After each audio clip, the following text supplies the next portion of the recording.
When we think of a government, we might picture large buildings, roads, or public services. But behind the scenes, governments hold a lot of stuff to make all this happen. This stuff is what we call inventory. Imagine a public hospital.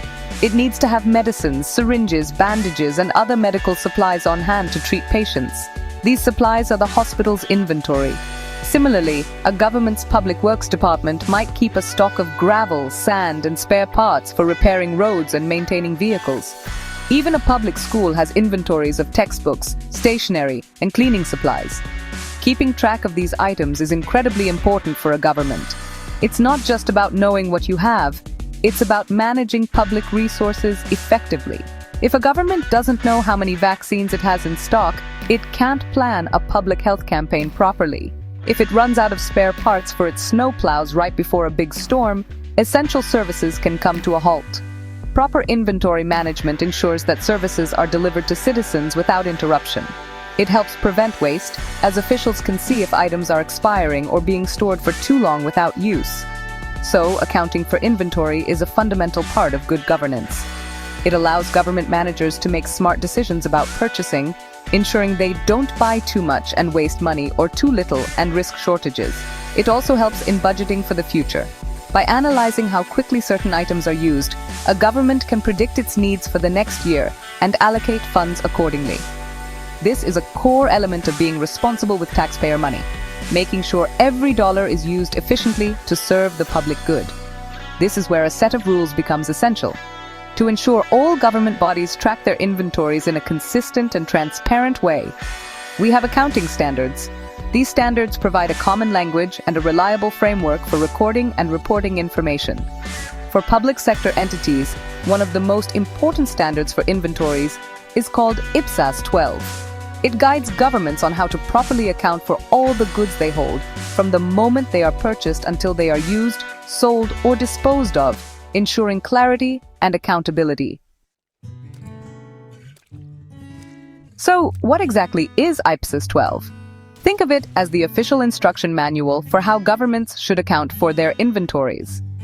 Ipsas stands for International Public Sector Accounting Standards, and these are rules used by governments around the world to make their financial reports clear, consistent, and comparable. Ipsas 12 specifically focuses on inventories. It tells us what counts as inventory, how to measure its value, and when to recognize its cost as an expense. The main goal is to ensure that the value of inventory shown in a government's financial statements is accurate and reliable. The first key principle of Ipsas 12 is about measurement. It states that inventories must be measured at the lower of two values: their cost or their net realizable value. Cost is straightforward. It includes the purchase price, import duties, transport costs, and any other expenses needed to get the inventory ready for use. Net realizable value is the estimated selling price, minus the costs to sell it. For many government inventories, like medical supplies used in a public service, we often use current replacement cost as the benchmark instead, which is simply what it would cost to buy the same item today. Another important concept in Ipsas 12 is how to determine the cost when you have many identical items bought at different prices.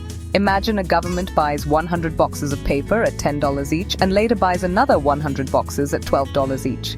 When it uses 50 boxes, which cost does it use? Ipsas 12 allows methods like first in, first out, or FIFO, which assumes the first items purchased are the first ones used. It also allows the weighted average cost method, where you calculate an average cost for all the items. The key is that a government must choose one method and use it consistently. Finally, Ipsas 12 clarifies when the cost of inventory becomes an expense. When inventory is used to provide a service, sold, or distributed, its value is moved from an asset on the balance sheet to an expense on the income statement. For example, when a public school gives textbooks to students, the cost of those textbooks is recognized as an expense for that period. This process, called expensing, accurately reflects the consumption of public resources in delivering services, providing a true picture of the government's operational costs during the year. Let's walk through how to record inventory transactions using journal entries, which are the basic building blocks of accounting. We'll use a simple example. a local government health clinic.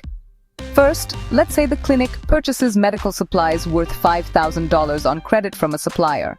To record this, we need to show that the clinic's inventory, which is an asset, has increased, and the amount it owes to suppliers, which is a liability, has also increased.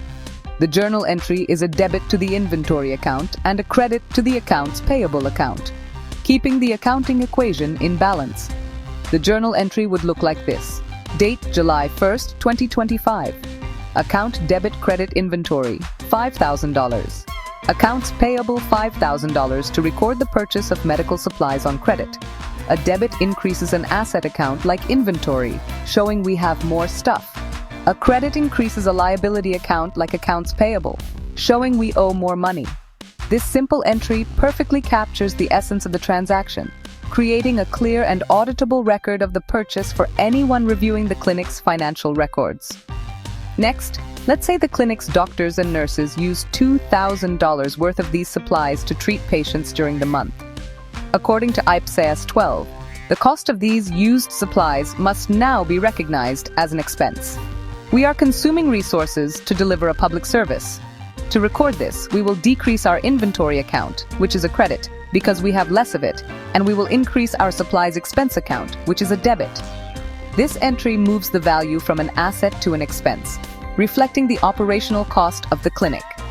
The journal entry for using inventory is date July 31st, 2025. Account debit credit supplies. Expense $2,000, inventory $2,000, to record the cost of medical supplies used during the month. This entry is crucial for matching costs to the period in which the service was provided. It gives managers a clear view of how much it costs to run the clinic each month. It also ensures that the inventory account on the balance sheet accurately reflects the value of supplies still on hand at the end of the period, which is $3,000. That's $5,000 minus $2,000. Finally, what happens if some inventory gets damaged or lost? Suppose the clinic discovers that a box of supplies valued at $150 was damaged by a water leak and had to be thrown away. Ipsas 12 requires this loss to be recognized immediately. We cannot keep a worthless asset on our books. This adjustment ensures the financial statements are not misleading. We would make a journal entry to decrease the inventory account, which is a credit, and recognize the loss as an expense, often called inventory write-down or loss on damaged inventory, which is a debit. The journal entry for the loss would be date July 31st, 2025. Account debit credit loss on damaged inventory, $150. Inventory $150, to record the write-down of damaged medical supplies. This entry is vital for maintaining the integrity of the financial records. It acknowledges that a resource has been lost and its value is no longer available to the public. This kind of transparency helps managers identify problems in storage or handling and take corrective action to prevent future losses, ultimately saving taxpayer money. These simple journal entries are more than just accounting exercises. They are the foundation of accountability. By meticulously recording the purchase, use, and loss of inventory according to the rules of Ipsas 12, a government creates a clear trail of how public resources are managed. This allows auditors, officials, and the public to see that funds are being spent as intended and that assets are being protected. It transforms abstract numbers into a meaningful story of stewardship and responsibility. In conclusion, mastering these basic journal entries under Ipsas 12 is fundamental for anyone in public sector finance. It is the practical application of the principles of transparency and accountability. When governments follow these standards, they build trust with their citizens. People can be confident that their tax dollars are being managed effectively and that the government is operating efficiently. Accurate inventory accounting is a cornerstone of good governance, ensuring that public resources are used to deliver the best possible services to the community.